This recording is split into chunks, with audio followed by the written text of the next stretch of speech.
facts labels are found on almost every food you consume. This information includes the amount of servings in the food you're eating, the calories per servings, and the different types of nutrients found in the food. Many people don't really pay this information much mind, but if you understand how to read it and know what each part means, it can help you meet your diet goals or if you have certain conditions that you need to maintain by eating. To begin, you need to pick out a food that you would consider eating on a normal basis or would like to eat. The first place to start when you look at the nutrition facts label is the serving size.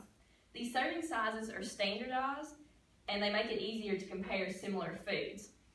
They provide familiar units such as cups on this paper or pieces if you're eating something like goldfish that is like actual pieces.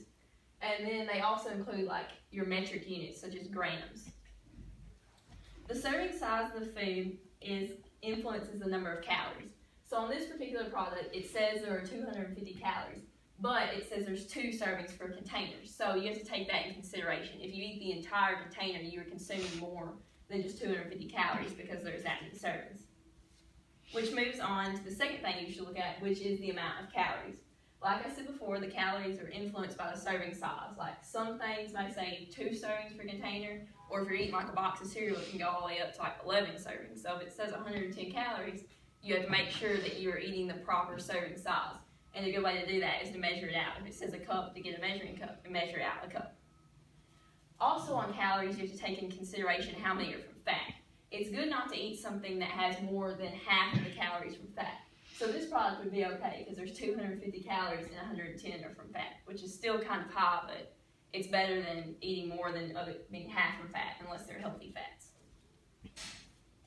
The next thing is the nutrient section, and this is the middle part of your list. It's broken down into 2 parts, the kinds that you should get enough of or most people don't really eat enough, and then the kinds that should be limited, like you eat way too many of these, and that's a big problem in Americans. The kinds that should be limited are your total fat, saturated fat, cholesterol, sodium, carbs, and sugars. These are things that can cause weight gain, high blood pressure, and risk of heart diseases. Then there are the things that we do not eat enough of, or many people tend not to. And these include your vitamins, protein, and your dietary fiber. If you eat enough, or if these are eaten in adequate amounts, they can prevent certain conditions, weight gains, and other types of problems. For example, if you get enough calcium, this can prevent you from getting osteoporosis when you're older, and it can also prevent you from breaking bones as much. Vitamin D is also important for being healthy and having energy, just like vitamin C, so it's important that you get enough of these. And protein is what helps us build muscle, so if we don't eat enough of that, you won't have enough muscle gain.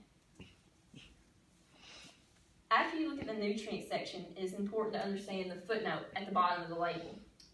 So the footnote is it's not for the specific food, and it's not found on every item. Like if you look at these the bottom ones, they don't have a footnote because they're on smaller packages. But if you have a big box like cereal or something like that, you'll see the footnote on there. And it's not for this specific food, it's just food in general, and it's an expert's opinion on what most people should need. And it's always based on a 2,000 or 2,500 calorie diet, so you have to take that into consideration too. Like you might not want to eat 2,500 calories, and you might not want to eat 2,000, you might need more than that. So you have to think about that when you look at the amounts, but it will tell you like your total fat is less than 65 grams or 80 grams for 2,500, so you have to think, then you go back up to the top and see how much is in that, and you can compare it to like throughout the rest of your day, so that you make sure that you don't go over or you get enough, and the same for the rest of them. The last component that you need to look at is your daily value, and this is found on the right side, and it's for most of the nutrients, and it's like the percentage of how much that is for like your entire day. And 5% or less on the numbers is low for most things, even things that you would consider bad, such as fat. And then 20 is high, even for things we consider good, like your protein. And certain things aren't really given a daily value, like your trans fat. Normally there's not a daily value for that because there's not really a recommended amount.